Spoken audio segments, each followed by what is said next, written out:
Okay, so welcome, Bryan. Thank you. Thank you. So excited to have you Thank here. you. Um, this is like a dream come true in a way since I came across your work a year or more ago. I was actually in Hawaii Mm, and I was looking for, like male mm, teachers out there who were like mm, teaching a lot or a bit about embodying the feminine and mm, masculine energies and how to deal with that in relationship, like mm. not just within ourselves, but also when we come Yeah. into the physical with another. And looking for it, I found your podcast, Mm. which is amazing. Thank It's you. called Men This Way. Yes. Yes. And I listened to a lot of the episodes there and I was like, this is amazing. Like, I couldn't believe the content that was being Mm, talked about hmm. amongst men Yeah. and through that depth. And I think that's one of the most like, key things that attracted me to your work, the depth with which you go into the subjects and Yeah. also the balance between the feminine and masculine perspective in Hmm. that work. Hmm. So, you I'm know, delighted. I'm honored to hear that. Thank you. Yeah. I'm so Yeah. happy that you're here, and I'm happy to be able to introduce you to my audience and to, men and women, because I feel all this work and all these teachings are good for, or are inspiring and are so important, I think, for both, for men and women. Your new Uh, book. Yeah. That, Thank you. Thank you. I'd just like to say something about what you yeah. just shared about the podcast, particularly because I created that Mhm. podcast, Men This Way, because I recognized that men, especially, we don't have many wise male elders in the world Mm. today. Most men are really living our lives without elders around us that we look to for wisdom, that we trust for wisdom. And so I Mm. created that podcast. Look, there's a lot of podcasts, there's a lot of information out there for men about how to make more money, do their business, be entrepreneurs, Mm. hack their lives away, to hack their lives to death so that they, I don't know, they can last longer in bed and have bigger erections and all this stuff that just, Mm. in the end, really is irrelevant to what it means to live with wisdom. And Superficial, right? Mm. yeah, and so, but I tell you, Lana, I love hearing from a woman, from like you yourself, that's gets to Mm. listen to these episodes of these conversations, because I also know that so many women are greatly, what's the word I'm looking for, despairing, as they Mm. look into the world of men and don't see many men having wisdom conversations. And same, I mean, in the same way that men don't have wise male elders, well, women look around and also are like, where are all the wise men? Yeah. And so I think, just it's very, I'm honored to hear that you've dove into those conversations and been nourished by them. Um, Yes. yeah, And well, thank you. actually, I read your story. I also read your blog, Mm, which has the same title of your book, right? yes, yeah. And you know, you speak about how you came from this like masculine like indoctrination that somehow we all go through, as Yeah, women and as men. And I identified and related to your story so much because mm, I too, even as a woman, mm, mm, um, I when I was like 17 or something, I moved to Berlin. mm. Um, which, by the way, I saw that one of your teachers or inspirations is Rainer Maria Rilke. I love him. Ah, yes. Oh, is that how you say By the the name? way, Thank you. I've never known how to say that yeah. man's name. Can you say it again, please? Rainer Maria Rilke. Yeah, there you go. See, I would say Rainer Maria Rilke, a very Americanized way of saying that name, but Yeah. yes, I epic, had the honor epic, of epic reading writing. him in German. Yes. Oh, I can't. Yeah, Yeah. I only get his translations, which are also just beautiful and stunning. I'm Yes. sure in the original language they're even more It's divine and delicious. amazing. Yeah, The tone, the yeah, musicality. It's yeah, yeah. yeah. So anyway, I was in Berlin and I studied art there, right? I went to do like art school. And I was in a predominantly male dominated field, like even in art, which is like a feminine expression, let's say, like where you are creating, where you're expressing. I'm a painter too, right? Mm. And I started to see how much competition there was. And I was in this intellectual world where, like most of my friends were men. I had a partner who was a writer, who Mm. is a writer. And all the conversations were about, who knew more, who was like, what philosopher was the best, what poet, all these Mm. kinds Mm. of discussions. And I wanted to make this introduction there because at one point I found myself, a lot in my male energy, where Mm. I would be constantly engaging there. But at the same time as I was engaging with them, let's say in these groups, for me, I like there was a part of me that didn't really want to win. Like winning meant nothing for me. Yeah. So, Mm. there was a point where I would just be like, okay, let's turn on the music, let's dance salsa, everybody, like get up, enough of Mm-hmm. conversation. Yeah. And then you would see these very intellectual, super intelligent men that were doing, whatever in academia, and they would start dancing. And that's when you would see, oh, where's the vulnerability? That's like, where is it in the body? Where are they holding, Mm. their energy? And that was like a very like beautiful thing to see. And then I Mm-hmm. started to notice a lot of that, within myself. Yeah. Um, and where this like frame, even if it was art, but the whole art world and the whole prestige and being in galleries, like it was a battlefield for a woman in a way, Yeah. to compete with this like masculine energy and to, Yeah. be on top of all of those things. Yeah. And there was a point where I said, you know what, like I was kind of like not expressing the more fundamental feminine aspect of myself, which was also my connection to spirit and to my, my spiritual capacities, my Mm-hmm. intuition, Mm-hmm. what I felt, what I saw, even through all of these, facades of things. And that's when I made it like my work to go within myself and go into my more feminine aspect, and of course heal the wounds that I had because I had a lot of wounds through my mother, Yeah. etc. Yeah. So that was Yeah. a little bit my path. So I Yeah. can relate it to the whole Yeah. military and Air Force. If you want to tell us a little bit about your background and how you went, from that super masculine place to coming back to yourself. Well, yeah. Oof, there's so much there's so much. I mean, even just what you just said. I mean, I'm just seeing the mass sort of the shallow masculine scramble for status. Mm, Who's better than who, and constantly trying to figure out who's better than who. Am I better than him or her? And the insistence that everyone participate in that insanity. And yeah. and the look, I love competition. There's nothing wrong with competition. Competition helps us sharpen our sword. It helps us improve our Hmm. skills. But when we make it about our identity, our value as a Exactly. human, well, that's where things start to go haywire. So, Mm. but I love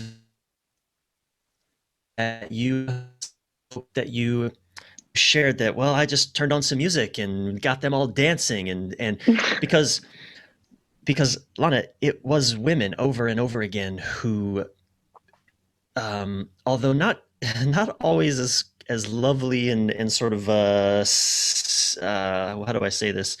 Um, Seductive is not the right word, but sort of inviting. Let's say that's what it is. It's Alluring, yeah. inviting and alluring, as what you did in that story of inviting these men to dance, these status seeking men to just get in their bodies and get goofy and forget about who's better than who and just flow. But Yeah.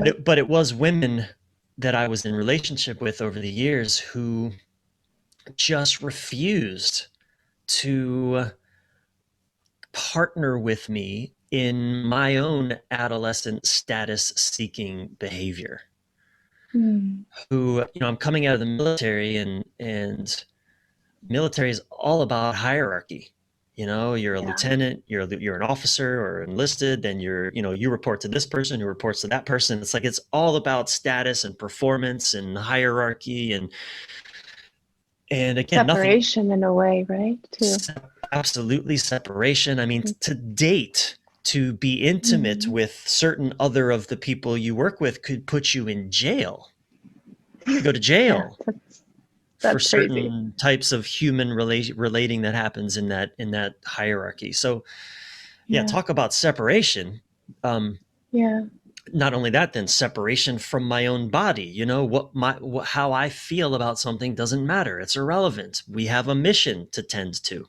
There's a mission. Hmm. I actually, when I was in my military training, officer training, my commander told me at the end of training. So for me, it was a 30-day training period when I was, I don't know, Hmm. 18, 19 years old, maybe 20. I don't remember exactly. But my commander told me, we were all competing for these very prestigious medals, like these awards that were very prestigious at the end of training for how you performed. And my commander told me, and these are his exact words, he denied me one of those prestigious awards. And this is what he said. I'll never forget it. He said, "Bryan, the reason I denied you that award is because you cared too much about your people and not enough about the mission." Hmm. Those words resound in me to this day, reverberate in my being. I cared too much about people and not enough about attaining the thing. Yeah. We were in training. I don't even know what the hell our mission was. We were just there to train and march around in squares and do push-ups. And I was like, what is he talking Even about? so, yeah. It's not like we were trying to liberate a country from tyranny. We were just, walking around in circles all day long, Mm. marching. And so, you know, so okay. So here I am now. I get out of the military. I'm 26 years old. Can't feel my body. Can't feel anything. I can't laugh. I can't cry. Or I can laugh, but it's a very head, neck up laughter. It's all heady. There's no Mm. body involved in my laughter, no body involved in my Yeah. laughter. And from this place, I tried to do relationships with women, intimate relationship with women from this place. How do you think that went for me, Lana? Yeah, it's Yeah. laughable. It's An laughable. adventure. It was just, it But was, so many men uh, are like that, Brian, are in that state. I Like, know. in my experience and seeing like that disconnection to the body, it's like a woman can feel it. And, of course, I was also like very, very intuitive in what I do. I'm a healer. So I became a healer because I had this like intuitive capacities that were basically driving me crazy since I was little. Mm, And they were a lot of part of what I suffered through in my teenage years, and this sensitivity as well. Like what you say about your captain, I had that in school where my mm. teachers would be like, you would get a 10, but I'm giving you a 5, like a lower grade, because you're constantly defending everybody. And I was Wow. Mm. Yeah. like, okay. Right. you know, Oh, wow. um, Yeah, it's like separation is just trained into us. It's rewarded systems. into us. Yeah.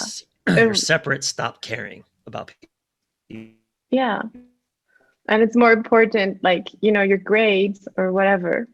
My parents would always be like, Mhm. what's wrong? Like, you have good grades, and look, they're telling me that you're defending people. Do you want to be a lawyer or what?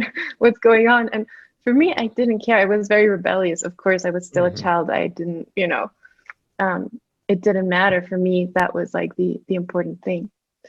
But of course, coming into contact with these men who are very disconnected, and me being like over connected, maybe, or oversensitive sometimes, Mhm.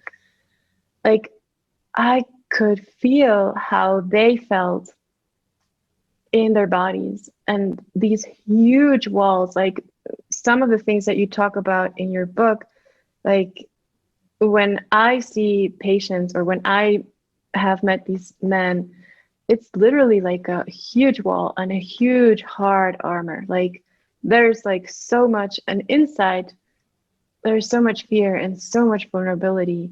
Yeah. And so much pain from the past Yeah. most of the times. Well, I totally agree with you, and I actually believe, there's this stereotype or cliche or belief that men are not sensitive.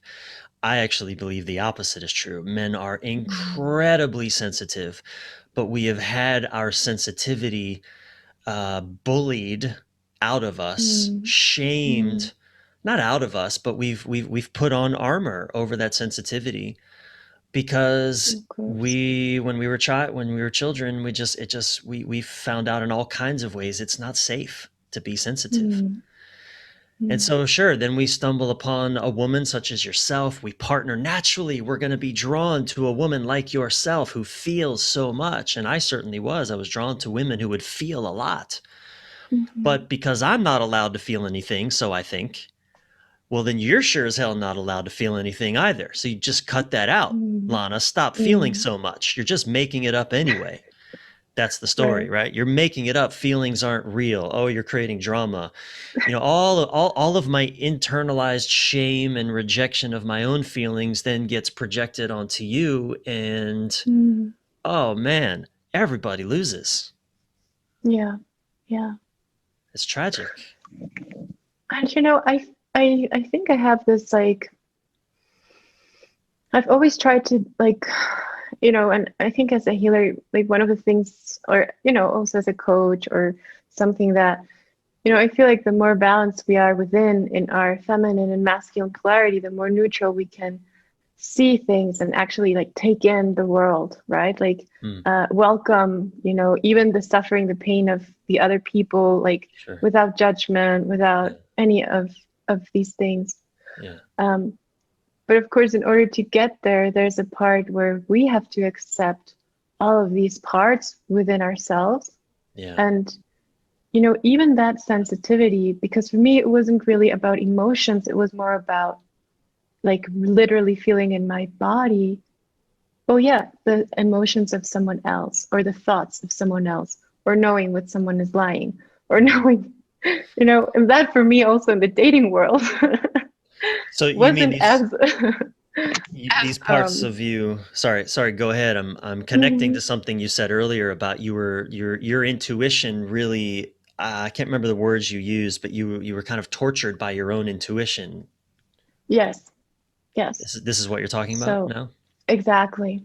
Yeah. And this came also like from my childhood, and a lot of very, very sensitive people who end up like if they kind of like do the healing work right, they end up being healers or spiritual teachers, Totally. Yeah. etc. Yeah, yeah.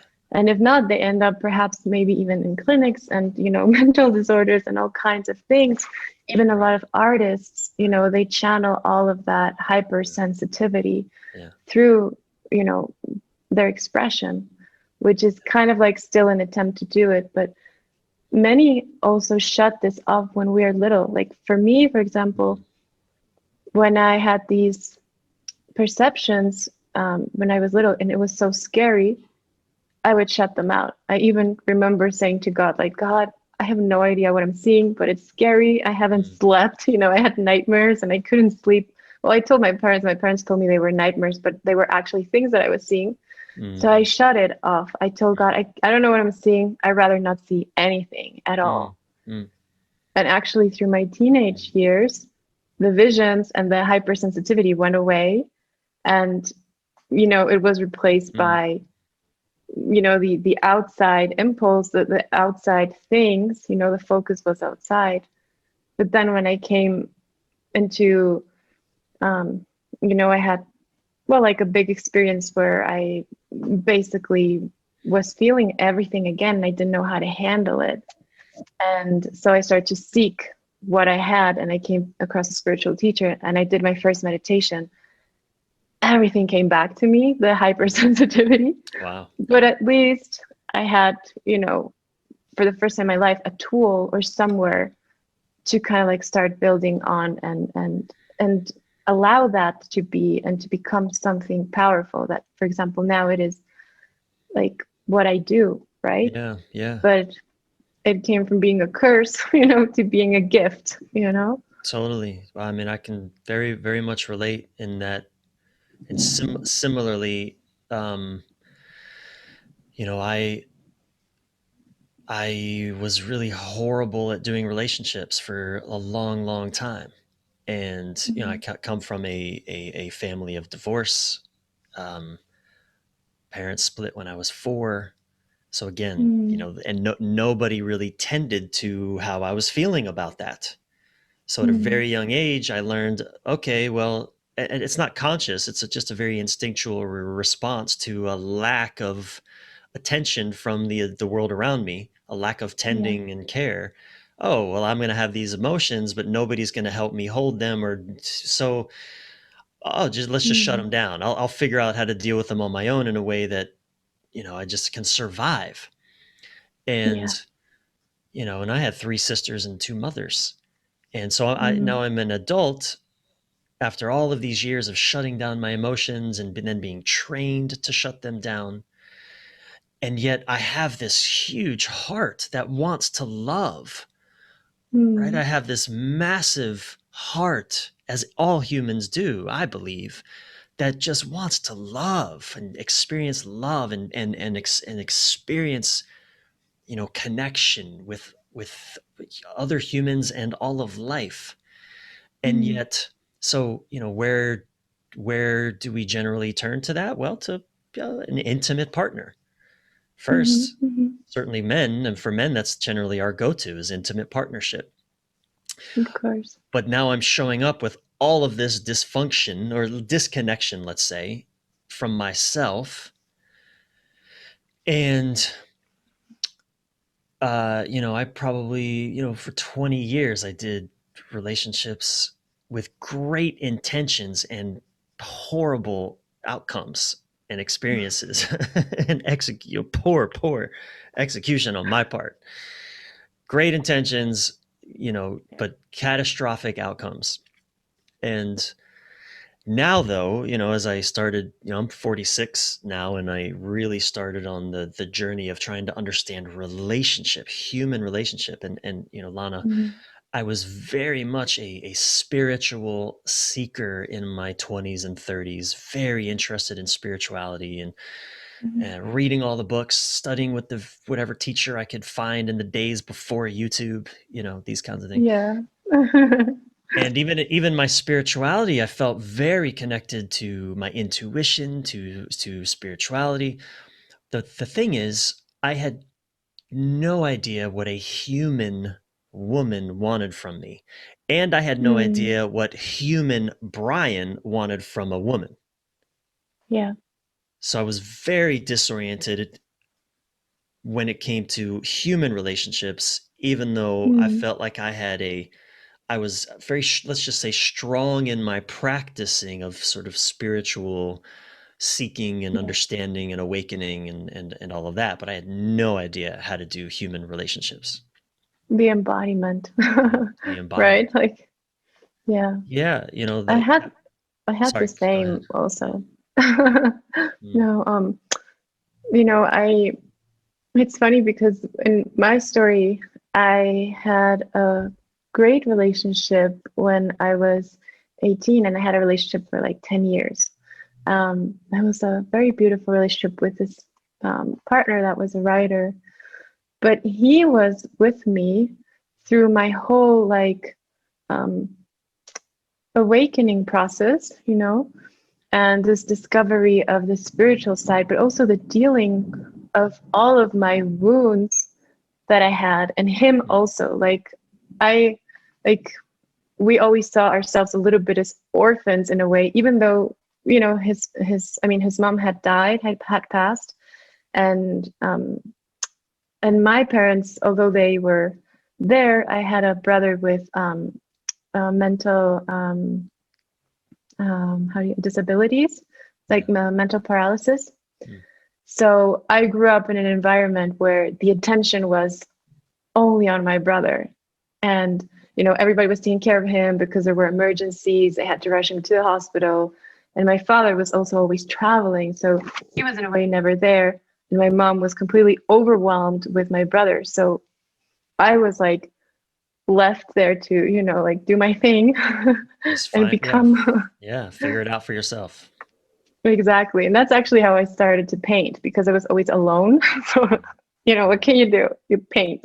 Mm, So, and so I experienced this relationship with this man, which it was very loving. Of course, it was very, we went through a whole transformation because we started when I was, 18, and then till like my mid 30s, we were together. Um, but also on top of that, on top of our own like healing our wounds and seeing our patterns when we're in relationship, because that's when, it just everything comes out. I would be, discover myself playing the role of my mother, which I would have never want to emulate in any relationship at all. And yeah, here I was unconsciously, yeah, behaving like her. And, all these things that come out in relationship. But on top of that, um, I was also in this spiritual search and spiritual development and developing my own, like the things that were coming to me where sometimes I felt I was crazy, like completely crazy.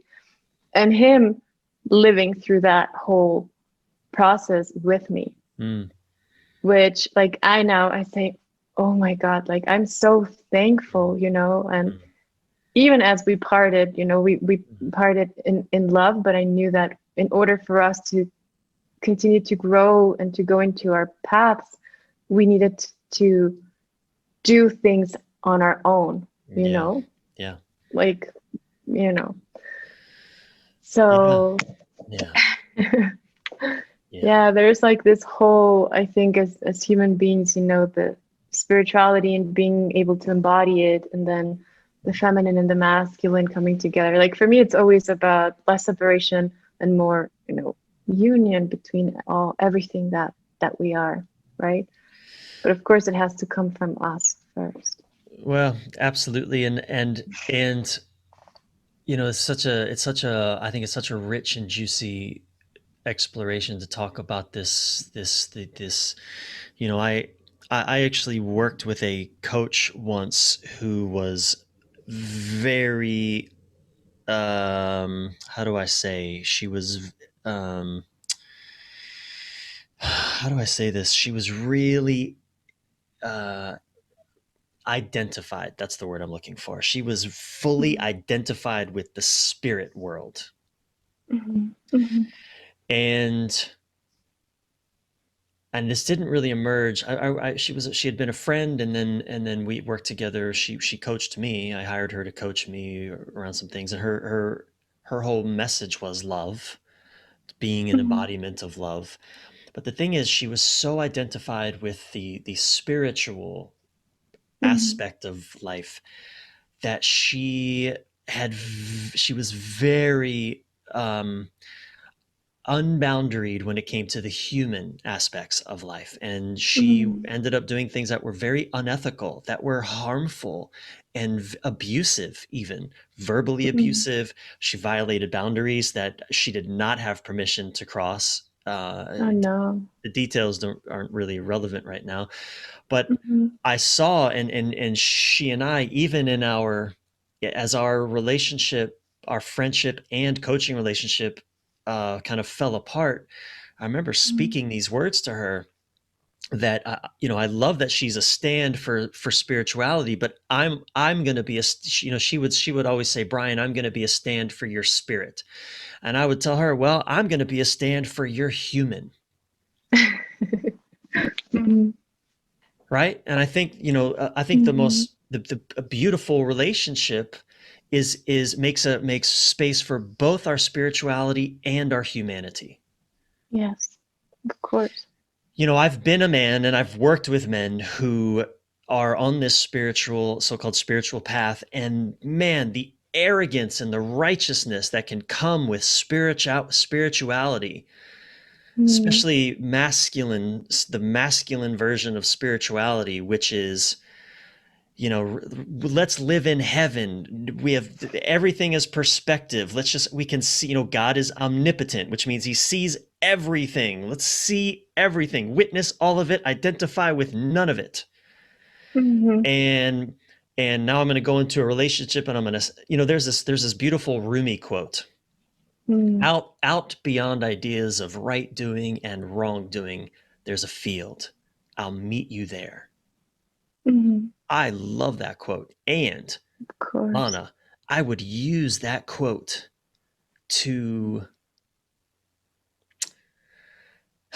judge women that I was with who wanted to hold me accountable to hurtful behavior. You know what I Hmm. mean? You know what I mean by that? Yeah, bypassing, of course. Total bypass, exactly. So using that's such a beautiful, and I'm still enrolled in what Rumi said about that. But when it comes to living a life, with my wife, Sylvie, just navigating the day-to-day challenges of being in a human body, and the human body has traumas, it has sensitivities, it has quirks Of and course. desires. I'm fussy. I don't like to sleep with scratchy sheets and thick pillows. When we travel, Sylvie, like we've had to start bringing our own sheets when we travel because I've been a real pain in the ass when we've traveled before, and I can't sleep on the sheets we have.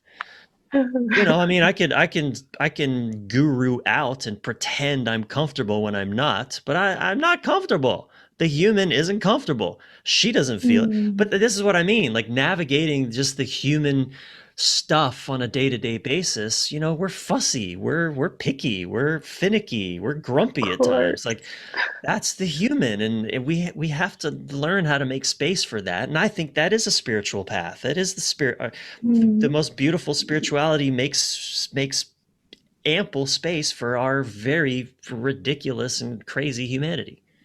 of course. I Of think. course. Of course. That's like one of the things that I teach the most, like in what I do. Because there was also a time where I was a lot out of my body because I was so much, like meditating. And I remember even since I was little, which is very funny that I always kind of like knew that I was meant to, do something of the sort of healing or being there for others and Mhm. this thing. And when I was very little, I could like kind of like talk to this higher guidance, right? And I was like, why am I in a female body? Like, Mm, why did you mm, guys want me to do this and being in a female body? Then the interesting. same came when Wow. I was like an artist. I was like, you want me to do this and I'm in a female body. And now it's Wow. like, I understand exactly why I'm in a female body right now, Wow. And Hmm. apart from that, the other side of really embodying, for me, it's about embodying who you truly are, you know, um, more than just embodying like a concept or an idea or something that Mm, comes through our intellect. Like, even for me, the spiritual path, I guess, just like your like relationship path to becoming actually a coach of relationship, like it was inevitable. Like it was something that, like, one thing led to another.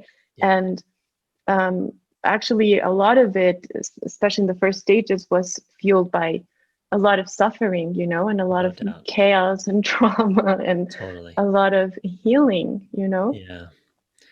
Yeah. um, Yeah. so I love that, to bring that message also to everybody. And when I teach, or the people that I do, like, a great part of my work is also, that part of when, how can you bring everything that you receive, but everything, your emotions, everything that you are in these like other bodies that we have, let's say, but taking account, of course, the physical body, and taking account like all of our flaws, let's say, or everything that we are as human beings, but not marrying that, and also not marrying, our divine self, but kind of like letting both marry themselves, integrate themselves, and you becoming this like the observer and the awareness that grows out of both of these experiences, because they're so rich, everything.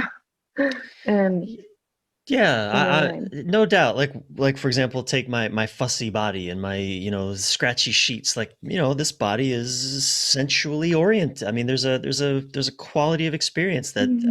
that I feel, and you know, I think what really opens up. I like how you say that. Like we kind of maybe not marrying these different parts of ourselves, but um what happens for me is as laughter arises. Like it just becomes absurd and silly and ridiculous, and you know Mm, it's like the body has certain needs. Look, if I don't have silky sheets, I'm not going to die. I may not sleep well, you know, and I am going to suffer a little bit, but I can also mm, laugh at it. You know, my partner and I, we joke all the time because she can get a little frustrated with my fussiness, you know, but it usually ends up in laughter because we just both know how ridiculous it is.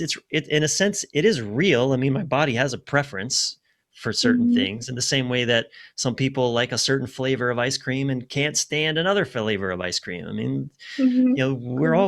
we all have a humanity, but I think it's when we take it so seriously and we're so upset and offended when things Mm, aren't the way specifically that we need them to be. Like I think back to the art world that you were in Berlin and all of the status seeking and like the need to have my art in a gallery, and if it doesn't get into that gallery then the world is falling and I'm screwed and I'm never going to be the man I or the yeah. woman I want to be. Like that's where now we're so identified with the human that we've Mm, lost a connection to spirit. yeah. And I think, you know, dancing Yeah. with both is, I think, the way of sort of, you know, I don't know, I'll use this word loosely, but kind of mastery of just living well. Mm, yeah. Of course. I think that there's like that's like kind of like the key to have, you know, like we can go into like these different polarities at times, and sometimes we're more polarized in one direction and then in the other. Um, for example, for me, when I was in that time in Berlin, I was a little bit more like in my masculine energy, and my partner was more in his feminine energy. You know that, of course, I kind of like identify that afterwards, but you know, internally, like he would be the one who was like cooking and enjoyed, you know, like Mm, taking care of the house, and mhm, I was the one who was like, you know, like doing the paintings and doing the exhibitions and mm, carrying heavy mm, stuff and doing huge, you know, installations. I don't know where, mm, you know, I was very like much in my warrior energy, you know. mhm, um, and he was more in his like creative energy of, you know, writing and writing poetry, writing his, he wrote his first novel when we were together and whatever. So there was this, but in a way it worked, you know, that polarity in a way worked.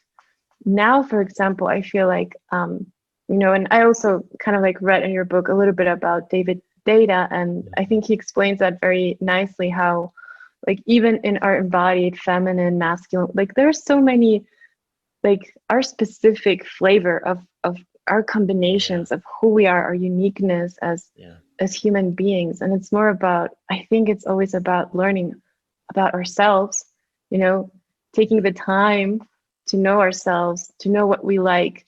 Like if you didn't take the time, you wouldn't even know that you like silky sheets, you know, if you hadn't tried different types of sheets. um, that's right. you know, If all I ever had was scratchy sheets, I'd just be an angry person and I wouldn't know why. probably. Yeah. Yeah. And I think, you know, that's also part that I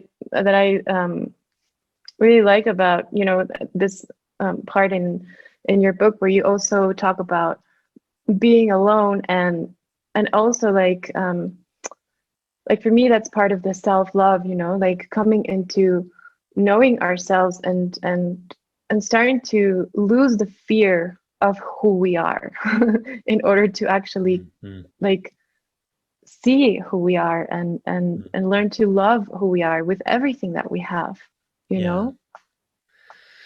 I think this is a great gift of spending time alone, of solitude. Not and being on our phones does not constitute solitude and time alone. Just to be clear, Yeah.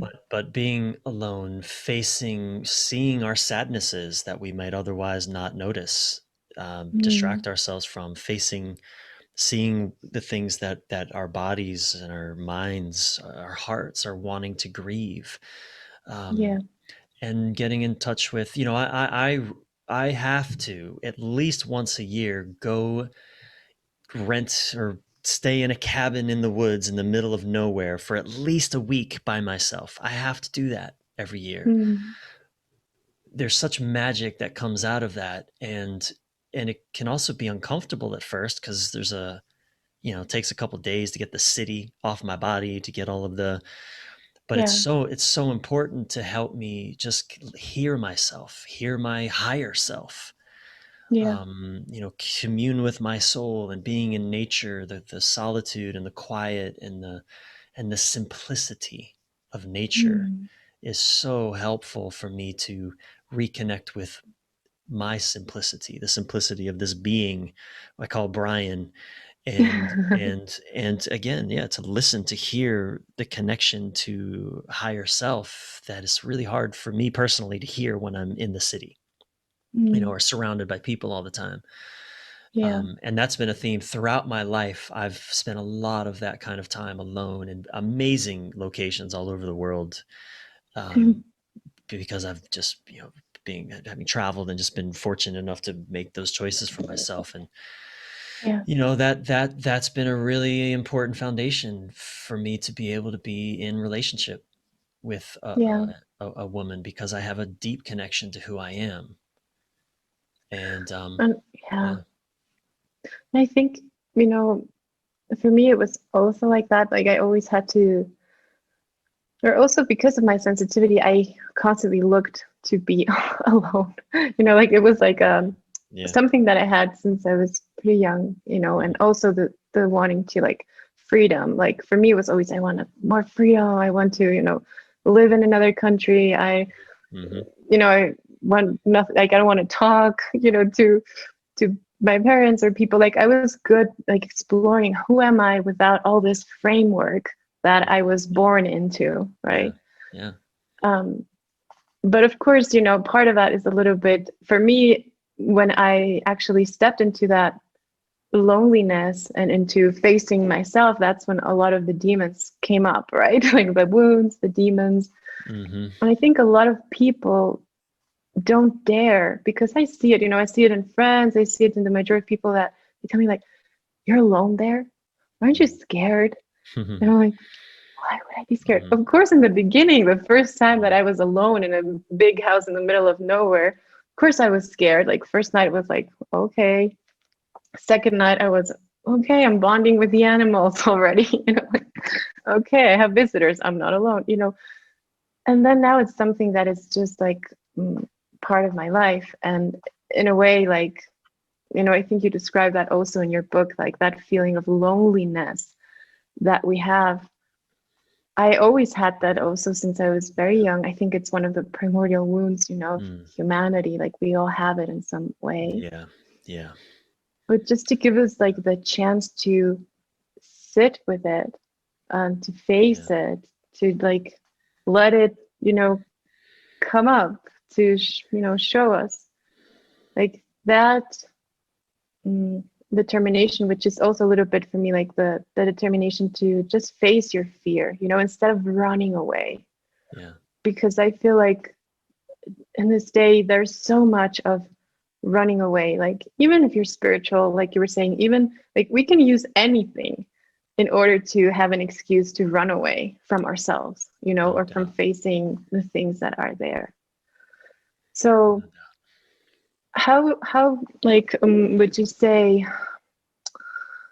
it's a good way to, or would be a way to perhaps invite, the women, men to kind of like come into this place where, you know, of kind of like stop running. I don't know if that's possible, it just came up, but Yeah. To stop running. Yeah. Well, it's a great question. I guess the first part of that is to recognize that you're running. mm, What do you being recognize that aware you're that running? you're running. I had an experience. I was in Miami.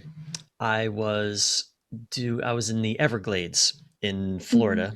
The mm, Everglades is a beautiful giant waterway, natural. It's like one of the. It's a freshwater. I don't even know how to describe it. The Everglades. It's amazing. Anyway, we're out in the middle mm, of the Everglades. It's a great big nature preserve, and was with a probably about 30, 40 people at this campground, and we were doing an ayahuasca ceremony with peyote. And I wasn't really enjoying it. Something was off with the group. It wasn't quite it wasn't being held well. And I Mm, was with a friend of mine, a woman, um, who was there with me, and we were sitting next to each other in the circle, and it was probably 2 or 3 o'clock in the morning. And she said, she said something like, Bryan, I think I want to go home. And I got it. I was like, yeah, I'm not feeling this either. And then she said, but where do we think we're going anyway? Like, even if we go home, where do we think we're going?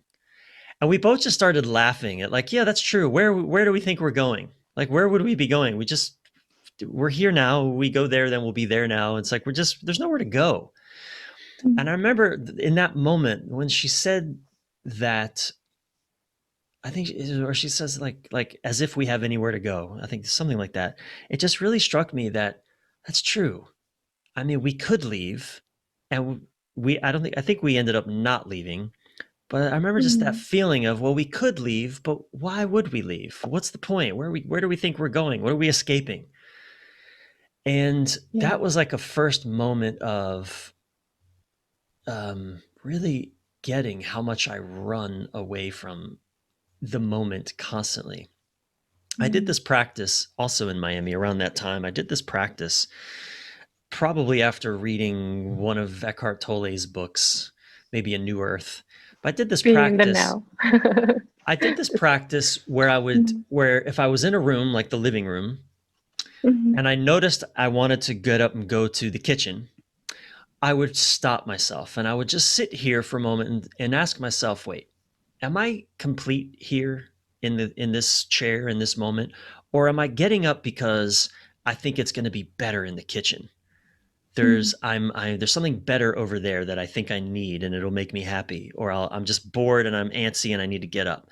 I would sit there and just ask myself that. And then, if I went to the kitchen or if I'm in my car going somewhere, I would sit and just ask myself, okay, am I complete in this moment? Am I really ready to move from this moment because this moment is complete? Or am I moving out of anxiety because I think something over there is better?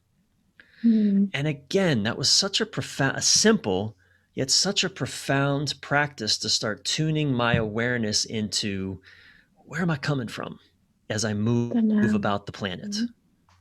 Right? Yeah. What am I moving out of anxiety, or am I moving because it's time to move? Something in me is just authentically done with where I'm at and it's time to go. Mm, It's so good. simple.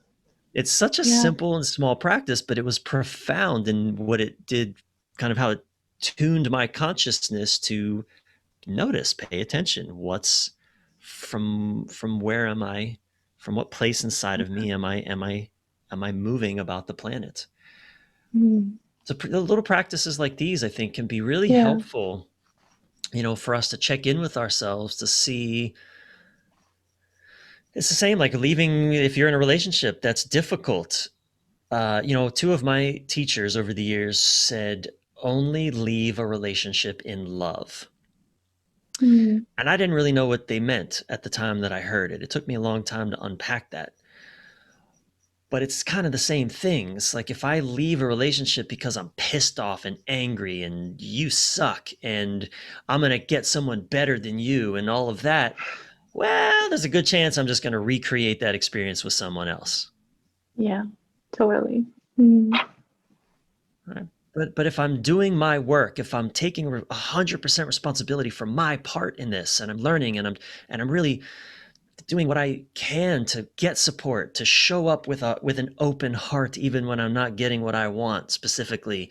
If I'm doing my mm, work around boundaries, making sure that I'm speaking to my boundaries and not just hoping you know what they are and being pissed off at you when you don't.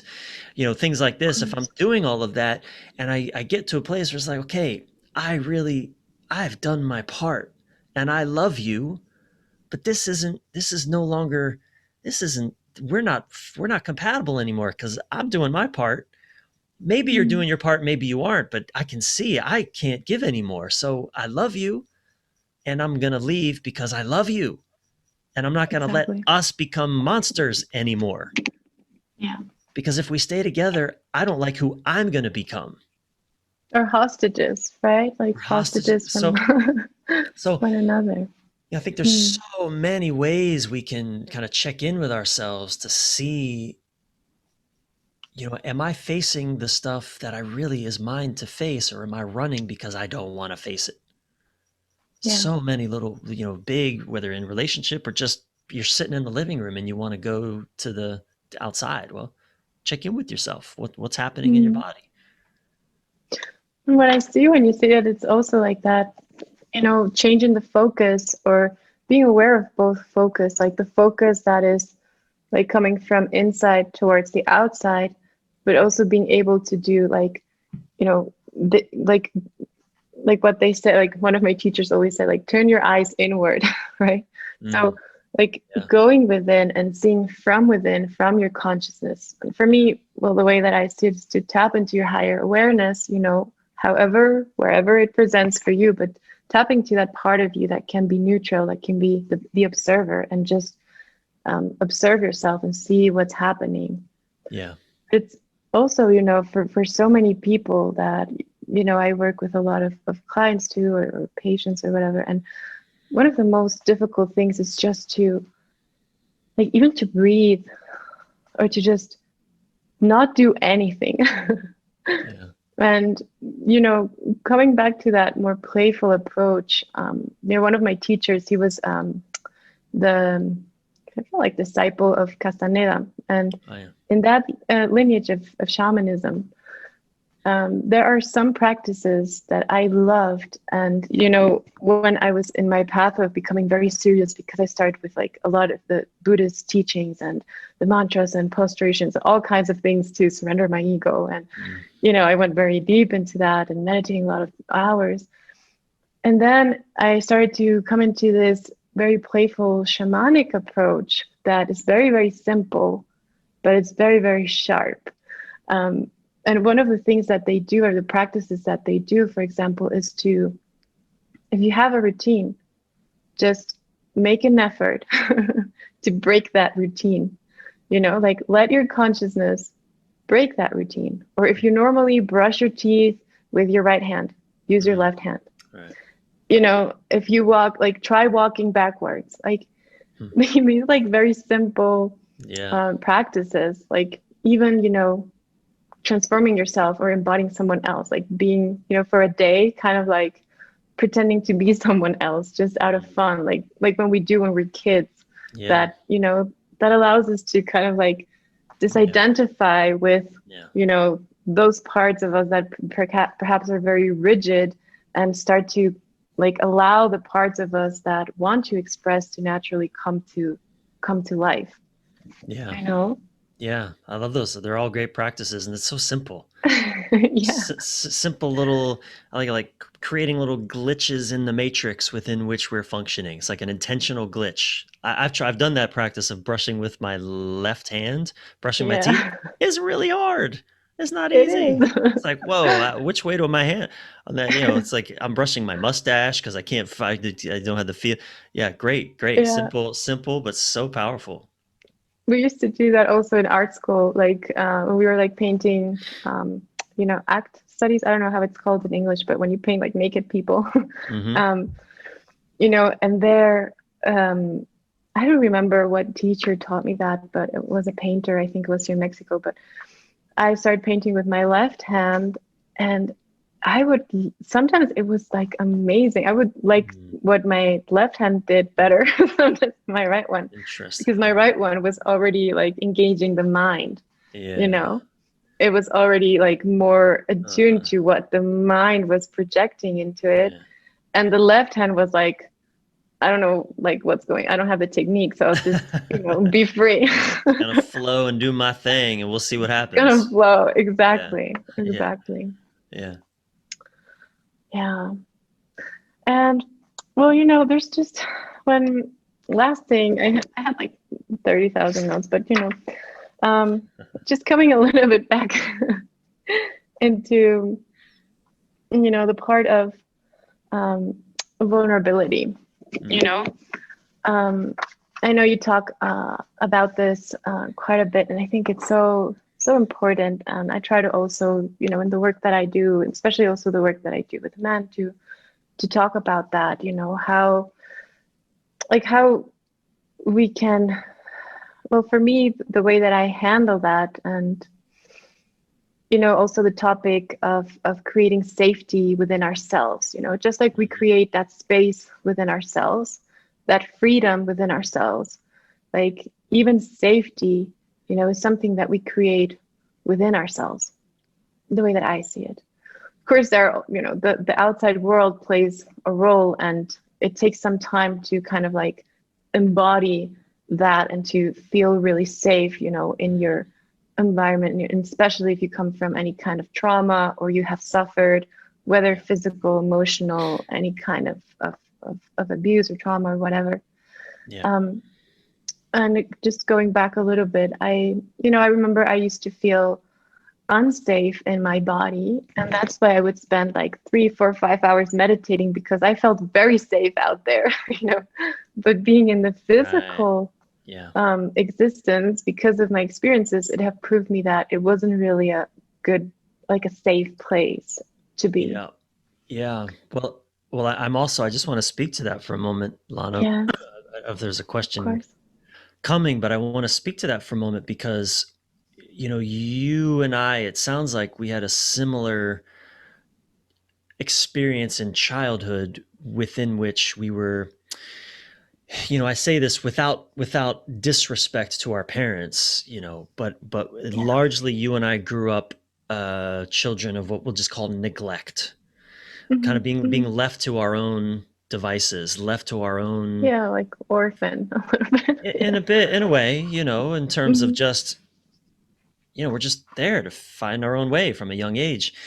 And it's what often happens inside of that childhood experience, and is that we we tend to develop a hyper individualism. Like what you just Hmm. said, it's my job to create safety within myself. And I agree with you. But as you're talking, what's coming up for me is, also, as particularly as a woman, you're definitely less safe than I am on this planet, just in the physical body. Yeah, that's I'm exactly where I was going to. Hmm. okay. Okay. So I wanted to, so you were going there, Yeah. and I apologize. I stopped you No, no, because no, no, but continue. It's this, good. It's good. okay. Because as you were talking, I was thinking, well, sure, yes, if I can make genuine peace with being dead, then yes, that is the ultimate feeling of safety. Like no matter what happens to me, even if I die, even if this person I'm sitting next to on the airplane pulls out a knife and stabs me in the face and I die, if I'm deeply okay with that, boy, oh yeah, man, now I feel safe in the world. But that is Yeah. so not a human experience. That is such a spiritual perspective, which is beautiful, and I love it. It's like Rumi's field beyond right doing and wrongdoing. It's a beautiful ideal to live towards. Mm. But in reality, in a human body, but when I say in reality, what I really should say is, but in a human body, that's not the Mm. reality, because Mm. the human body doesn't want to die. It wants to live. It wants to experience. It wants to eat food. It wants to poop. It wants to sleep. It wants to do the things that, all our trillions of all the organisms that make up a human body, the cells and the bacteria and the mitochondria and all these things that make up a human body, they just want to keep going. Yeah, of course. And so let me stop there. Please, kind of where were you going with that question? It's okay. Because you were talking about Um, vulnerability, and I'm yes, curious what. yes. Um, so, well, and just to give a little bit into what you said, um, also another shamanic practice is to live with your death, right? Probably you have heard it as if it's already here in a Yeah, way. yeah, yeah, yeah. Of course, when it comes to the body reacts in many different ways. But, where I was going with this was that, like, there was um, one part where You talk about this woman who is walking through the streets in New York, and Uh, also yeah. like right before um, I heard a podcast that you did with Dustin, and you were talking about Yeah. that, like the Dustin. feminine wound, and exactly, Mm-hmm. and how in a way, women had this like vulnerability when it came to like sexual relationships, and how so many times those boundaries were kind of like, not seen, not acknowledged, and how now it's like a time where it's starting to happen in a way. Mm. But there was like this very primordial thing that I had just discussed actually with a friend, because he was telling me, about the Me Too movement and what I thought about that. And this was a Mm-hmm. male friend. Mm-hmm. And in my like in my effort to explain to him, where like these dynamics, I actually told him like a personal experience, right? That was that I was walking on the beach in my bathing suit, running or walking or running, and then I saw men, like a group of men coming towards me from the Mm. rocks, and I was Yeah. alone in the whole beach. If I had seen those men walking before I started running there, I probably wouldn't have run there by myself. Yeah. I probably would have run in the other direction. I Yep. was already there, and I started to feel fear, Mm. because they were like looking at me all the Yeah. time, and I was trying to, go about my business and Yeah. just Yep. continue to run. But there was a point where they stopped. I had already passed them, and they stopped and they turned and they were looking at me. Yeah. And I ran. You know what I did? I kind of like gathered my power and I kind of like put myself on the ground, Mm. like not like lay on the ground, but just like kind of like put myself like in a protection mode Mm-hmm. Yeah. way, Yeah. Yeah. Yeah. Mm-hmm. energetically. Yep. And as soon as I did that, they kind of like kept going the other way. Yeah. And soon after that, I had this conversation, and I was explaining to my friend, I told him, like, there's this, the reason why I feel like that women are intrinsically, or that we are able to, let's say, be more vulnerable most of the times, in relationship, or we're able to express our vulnerability, or we're more familiar maybe to expressing our vulnerability, is because we are born with this like kind of like given vulnerability in a way, and it's a very primal thing. Mm. It's not like rational, it's not through a mind, it's not through Mm-hmm. like even emotional. It's just the fact that physically, Yeah. like, a man has more strength Yeah. than me. Yeah. Like if I come face to face with a man and I want this and he wants that, then like we know what's going Yeah. to happen, Yeah. right? And for me, even like in when I was younger, and having these experiences with men, or like I remember like thinking for myself, like if I don't want to, go any further with this, like we're making out, whatever. If I don't want to go any further, like will he respect that? Mm-hmm. And even if Yeah. it was a perfectly decent Yeah. person that I was with, or a Yeah. boyfriend or Yeah. whatever, Yeah. but that little fear Yeah. still remains there, because Mm. in the end, like there's like this, yeah, this given like vulnerability where you don't know, you know of course, like you can prevent many of these things from before, but it was just a way to kind of like describe that when a woman decides to be in a sexual relationship with a man, when she is open to, when she like she's also like, there's like such a process going, like, it's like such a big surrendering and such a sacred thing in a way, or such like an important thing, um, that so many men nowadays, it's just completely taken for granted. And even women have been following this trend of, oh well, let's just casually have sex with Yeah. everybody, and like not even Yeah. like respecting their own Yeah. sensitivities and boundaries because it's Yeah. something that is given that, oh, this is normal to do, Yeah. you know? What I hearing you talk to is that for a woman to be sexual, she has to physically open her body.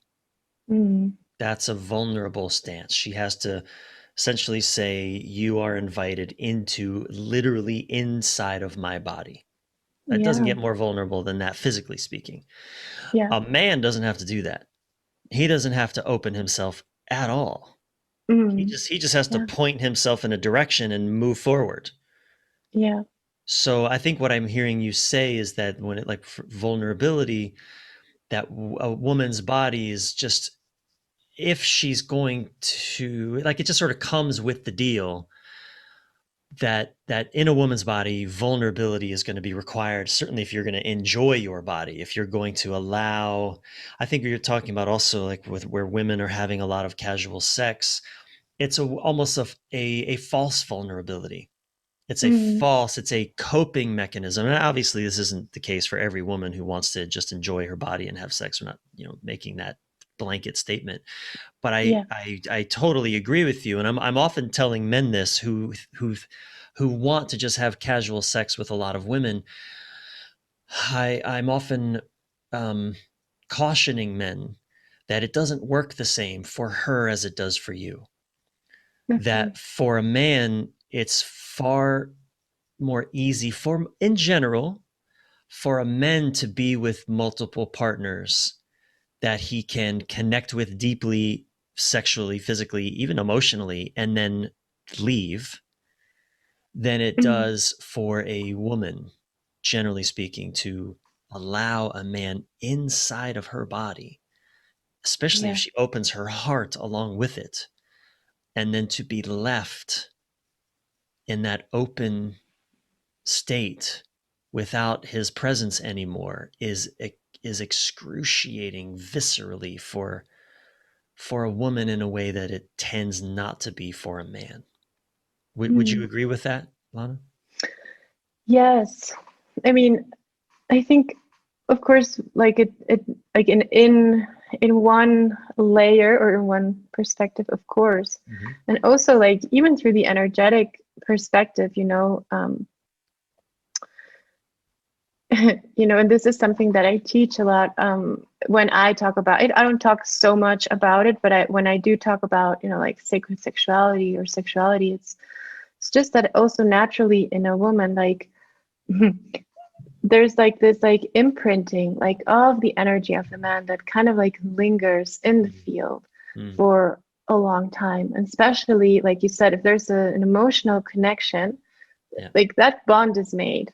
Yeah. And it's not really removed unless you kind of like voluntarily remove it, or Mm-hmm. you kind of like seal yourself, or Mm-hmm. do something in it, or you process it in a way that you can. Yeah. Yeah.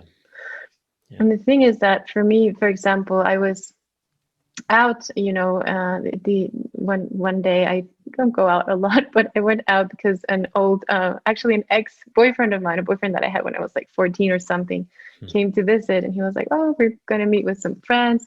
I hadn't been in a bar like in years, I think, Mm-hmm. and like in the night scene, and just like, and I was just watching, like studying. I was like, wow, like looking at the people. I love to do that, just Mm-hmm. me, and like not really mingling because, but I was just like looking, and I was listening to the conversations from my, this friend, my ex-boyfriend, and they were like the men, right? They were including me in the conversation. They were talking about, oh, like, oh, who you're going to have sex with tonight, or do you want her? Do you want the other one? Mm-hmm. And my ex-boyfriend introduced me to his friends that were women, like the three friends that were there, and he was like, no, and I was with her, and now she wants me to be her boyfriend, and and we was in the middle just listening. And then I talked to the women because they were also like, oh, you do this, you're a healer, and blah, blah, blah. And basically, the thing that I heard was like, men wanting to have sex and talking about who they're going to have sex with tonight, and women wanting to find love, Mm-hmm. talking about if they're going to fall in love with someone tonight, or if they're going to be, Wow. you know, if that relationship from yesterday is going to last. Yeah. And I was in the middle, I was thinking, Mm. oh my God, like this is like the recipe, for like doing this, Yes. For a lot of right? pain. Yeah. A lot of pain. Hmm. And so, I'm, of course, I'm so glad to just be able to talk about these themes and to bring this into light. And I was so glad to even know that you're alive, and Thank you. other teachers and men who are really embodying what they have learned through their experiences and just Yeah. sharing and bringing more awareness, and of course I think that comes from bringing the awareness to you first and then being able to ripple that into the world in whatever way you choose to do it, right? Yeah. No But I doubt. think, yeah, Thank you. Thank you. Yeah. I it's look, such an important work. I made a mess of relationships in my 20s and 30s, and um, it was really, again, thanks to very strong and you know impassioned women who just refuse to tolerate my hurtful ways of being Mm, that forced me to grow up and to look at myself and to start to take responsibility. And I'm now 6 years into a really beautiful relationship with my wife Sylvie. And mm, look, it ain't always easy. We have our challenges where our humans are course. fussy and we have our differences. Um, and I will certainly say, my spirituality, my spiritual practices and awareness helps really hold the human challenges that we go through, and that I go through in the experience. And it's um it's I mean, this is the adventure of a lifetime for me personally, and I've Mm, been on some amazing adventures, but to do intimacy with one other person and to build a world with them, and to you know to run head first into the limitations of my own loving, my own mm, ability to love, and see them through the eyes of my partner who's saying, ouch, what you're doing is hurting me, stop it. And mm, and yeah, wow, what a dance that is, what a gift. Because yeah, my I think my core sort of spiritual aim is to be a servant to love, is to be a man who lives his life as a servant to love, whatever that means. And mm, what better way to be in an intimate relationship with somebody who doesn't demand that I love her, mm, but who through her being commands that I love her, mm, right? Who is the invitation for me to be ever more loving every day. Not the obligation, but the invitation. yeah, that's So thank beautiful. you. I appreciate your acknowledgement and inviting me on to speak with you. And I think it's No, I such an important appreciate it. conversation for the Yeah, spiritual community to be having. yeah, me too. Me too. And I would love to talk so much about so many other things, than your book. I know we have like this time, but maybe another time. I Yeah, just wanted let's to, and yeah, another 6 months or so. Would love to do it again. Sure. yeah. And I just wanted to like, all your information is going to be below wherever we put this video on and everything. But Thank you. I want to like invite everybody, everybody to read your book. Yes. I'll hold a copy of it up. Beautiful red. Ah, oh, you have one too. Cool. Thanks. I know. Thank you. I Of got one course. too. I got one too. Signed by the author. Okay. Mine's signed by the author. So this one, guys, mine's not. Go get it. I mean, women and everybody's invited, and not just this, because I mean, I think this is an amazing like introduction to you, to your work, to your life, and to all your lessons and even practices. Like there's so much here, and it goes into such depth, even though it's also like simply put in a way that it's very understandable.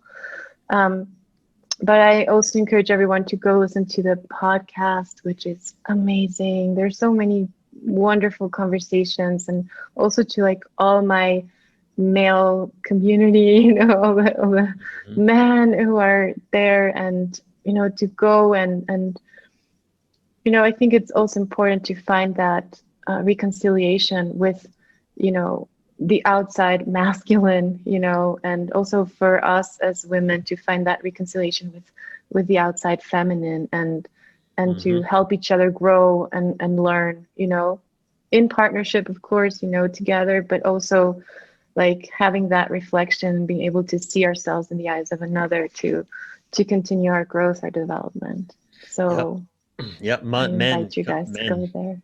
come, especially men, come hang out with me, share my podcast, or just find me, because we need each other. We need each other to, in order Yes. to help us remind and model for each other what it means to be a mature, heart connected, and powerful and strong man. We need each other Hmm. to find our way with that. So I love what Yeah. you just shared, Lana. And of Yeah. course, women also need to see examples of men that are doing this work and that are walking this path, and human men, not the Yeah. spiritual new age guys, nothing against, but that are just living on such a high plane that you can't feel them. Where'd you go? Mm. So Yeah. Embodying, right? Like being that's in the right. embodiment, I think it's so important. Yeah. And also, I would like to say that go check Brian's page out and also Sylvie's page, because Hmm. they have, like, I'm subscribed to both, and also like the emails, the newsletters you send, the programs. Like, I think you offer like a lot of programs when you sign in, like, Yeah. or videos. Like, it's insane. And I have a couple of them, or all of them, I don't know. But they're so good, and it's also Thank free you. resource. And if anyone wants to like start on the path, and this awoke a little bit of curiosity, or the will to go and explore, please go. And there are teachers, there are men who are teaching this, there are men who are helping. Brian is also coaching, so Mm. you know there are resources and there are places where you can go. Okay, so I think we will leave it at that, Brian. It Thank was you so such an much. honor. Likewise for me as Thank you. well, Lana. Thank you so much.